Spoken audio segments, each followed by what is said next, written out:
Welcome আমার প্রিয় ভাই বোনেরা। মাধ্যমিক previous year questions with answers 2017 থেকে 2024, বিষয় ভৌতবিজ্ঞান, অধ্যায় গ্যাসের আচরণ, পার্ট বি, মার্কস 1। এর আগের পার্টে এমসিকিউগুলো করানো হয়েছে, যদি ইচ্ছা হয় তাহলে আমার চ্যানেলে গিয়ে দেখে নিতে পারো। পার্ট বি, অতি সংক্ষিপ্ত উত্তরধর্মী প্রশ্ন। প্রথম প্রশ্ন, প্রদত্ত বিবৃতিটি সত্য না মিথ্যা লেখো। একই উষ্ণতা ও চাপে সম আয়তন CO2 কার্বন ডাইঅক্সাইড ও N2 অর্থাৎ নাইট্রোজেন গ্যাসের অনুসংখ্যা পৃথক। মাধ্যমিক 2017 সালের প্রশ্ন।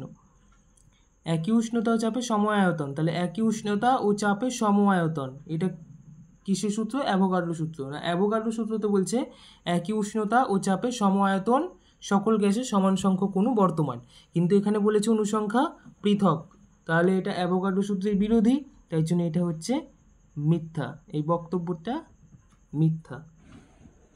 পরের প্রশ্ন, বয়েলের সূত্র অনুসারে অপরিবর্তিত উষ্ণতায় নির্দিষ্ট ভরের কোনো গ্যাসের চাপ ও আয়তনের মধ্যে সম্পর্কটি লেখো। কি চাপ ও আয়তনের মধ্যে সম্পর্ক? কি গ্যাসের আয়তন তার উপর প্রযুক্ত চাপের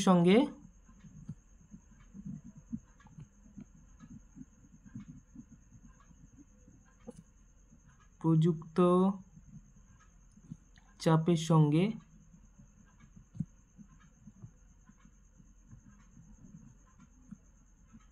ব্যস্তানুপাতিক। ব্যাস, এইটুকু লিখলেই হয়ে গেল। পরের প্রশ্ন, স্থির চাপে কত ডিগ্রি সেলসিয়াস উষ্ণতায় চার্লসের সূত্র অনুসারে কোনো আদর্শ গ্যাসের আয়তন শূন্য হয়ে যায়? কত? আমরা জানি VT = V0 1 + T/273। এখন এই টি এর বদলে যদি -273 বসাই তাহলে এটা কমপ্লিটলি জিরো হয়ে যাবে।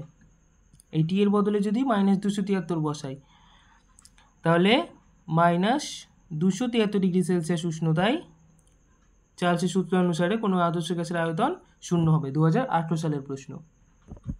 PV = W/mRT সমীকরণটিতে m এর একক কী? তাহলে সমীকরণটা লিখে ফেলি। PV = W/mRT। প্রথমে আমের এই W/mটাকে নিয়ে m এর একক চেয়েছে। আমরা জানি কি এই W/mটা আমরা কার বদলে লিখি? n এর বদলে লিখি, যেখানে nটা হচ্ছে মোল সংখ্যা। এখন ডাব্লুটা কি? ডাব্লু হচ্ছে গ্যাসের ভর আর এমটা হচ্ছে গ্যাসের মোলার ভর। ডাব্লুটা হচ্ছে গ্যাসের ভর, অর্থাৎ আমি কতটুকু গ্যাস নিয়েছি, আর এমটা হচ্ছে গ্যাসের মোলার ভর। তো এখান থেকে দেখি এম এর মানটা বার করা যায় নাকি। এম এর এককটা, ডাব্লুর একক তাহলে কি হবে? গ্যাসের ভর, গ্রাম বাই এম সমান এটার একক কি? মোল। দুদিকটাই উল্টে দিই, তাহলে এমটা উপরে গেল, গ্রাম থাকলো, আর এটা হয়ে গেল 1/মোল। মোলটাকে দুদিকটাকে উল্টে দিলাম, দুদিকটাকে উল্টে দিলাম, তাহলে এখান থেকে এই দিকে লিখছি, এমটা এদিকে থাকলো, গ্রামের জিটা কোনাকুনি গুণ হয়ে এদিকে গেল, আর ইন্টু মোলটা যেহেতু কি ছিল, মোলটা নিচে ছিল, মোলটা উপরে উঠলে কি হবে? Mole inverse. তাহলে এম এর একক কী বেরোলো? গ্রাম পার মোল বা গ্রাম মোল ইনভার্স। এটা হচ্ছে মোলার ভরের একক। পরের প্রশ্ন, অ্যাভোগাড্রো সূত্রে গ্যাসের অণুগুলির আয়তন নগণ্য ধরা হয়, বিবৃতিটি সত্য না মিথ্যা লেখো। 2019 সালের প্রশ্ন। তো অ্যাভোগাড্রো সূত্রতে গ্যাসের অণুগুলির আয়তন নগণ্যই ধরা হয়, তাহলে বিবৃতিটি হবে সত্য। নেক্সট 2020 সালের প্রশ্ন, STPতে কত গ্রাম নাইট্রোজেন গ্যাসের আয়তন ও চাপের গুণফল 224 লিটার অ্যাটমসফিয়ার? এটা একটা খুব ভালো প্রশ্ন আছে। STPতে কত গ্রাম N2 গ্যাসের আয়তন ও চাপের গুণফল 224 লিটার অ্যাটমসফিয়ার, মানে আমাকে পিভির মানটা জানতে চেয়েছে। পিভির মানটা জানতে চেয়েছে না কখন? যখন বলেছে STPতে, তার মানে আমরা পিভি = nRT সমীকরণ জানি। তো এই পিভি = nRT সমীকরণে বসালেই হয়ে যাবে। এখন বলেছে গুণফল কত? 224 লিটার, তাহলে পিভির বদলে কত বসাবো? 224। তাহলে প্রশ্ন অনুসারে আমরা বলতে পারি nRT = 224, nRT = 224 বলতেই পারি। আর কি জানতে চেয়েছে? কত গ্রাম, কত গ্রাম তাহলে এখানে কি লিখবো, এই এন এর বদলে লিখবো W/m/RT সমান সমান 224। ঠিক আছে, এখন এখানে বললাম ডাব্লুটা কি, গ্যাসের ভর, মানে আমি কতটা গ্যাস নিব, তো আমাকে ওটাই বার করতে বলেছে, কত গ্রাম, এটা আমাকে বার করতে বলেছে। কারণ এমটা তো ফিক্সড, নাইট্রোজেনের ক্ষেত্রে 14, আরও ফিক্সড, আর এর মান হচ্ছে 0.082 লিটার অ্যাটমসফিয়ার পার মোল পার কেলভিন। আর এসটিপি বলে দিয়েছে, তার মানে টেম্পারেচার কত ধরবো, 0 ডিগ্রি সেলসিয়াস বা 273 কেলভিন। তাহলে এখান থেকে যদি করি, বা ডাব্লুটা বার করতে বলেছে, ডাব্লু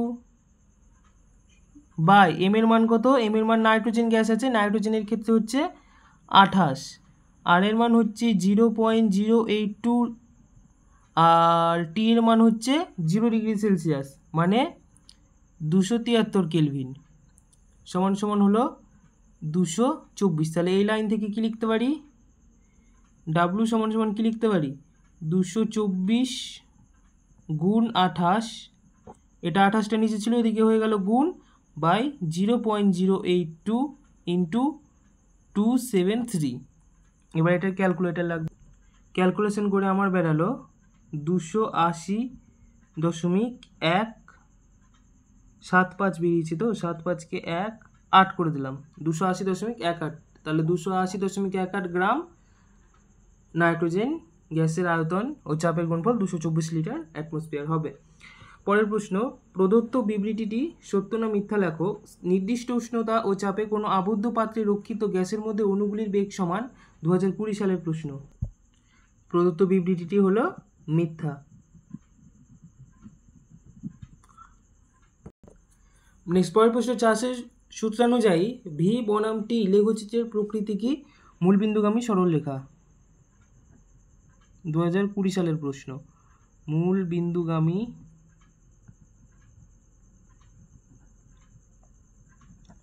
সরলরেখা। নেক্সট 2022 সালের প্রশ্ন, এসআইতে গ্যাসের চাপের একক কি। পাস্কাল, পাস্কাল বা newton into metre, newton per metre square, অথবা নিউটন ইন্টু মিটার ইনভার্স 2, যে কোনো একটা লিখলেই হয়ে গেল। চার্লসের সূত্রের ধ্রুবক কি কি। চার্লসের সূত্রের ধ্রুবক কি কি,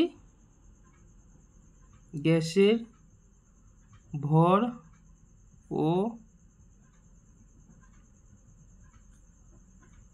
গ্যাসের চাপ। পরের প্রশ্ন 2022, প্রদত্ত বিবৃতিটি সত্য না মিথ্যা লেখো। উষ্ণতার কেলভিন স্কেলের প্রতি ডিগ্রি ব্যবধান সেলসিয়াস স্কেলের প্রতি ডিগ্রি ব্যবধানের সমান। এটা একদম সত্য বিবৃতি।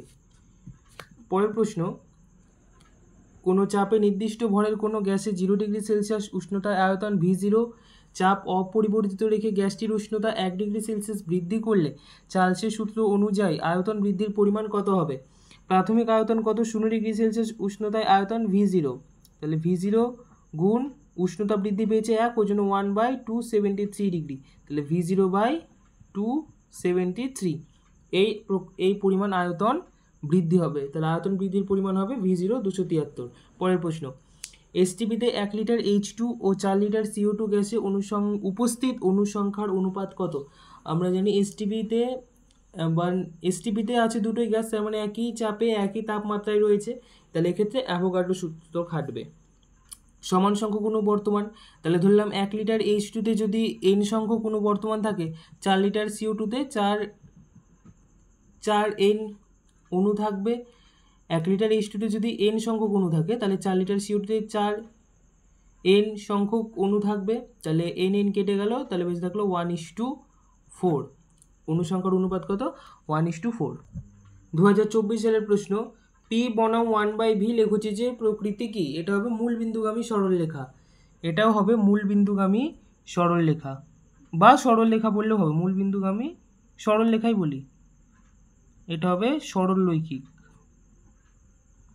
এখানে যদি P ভার্সেস V থাকতো, P বনাম V, তাহলে হতো সমপরাবৃত্ত, কিন্তু P বনাম 1/v হচ্ছে সরলরৈখিক। কেন হয় একটু বলে দিই।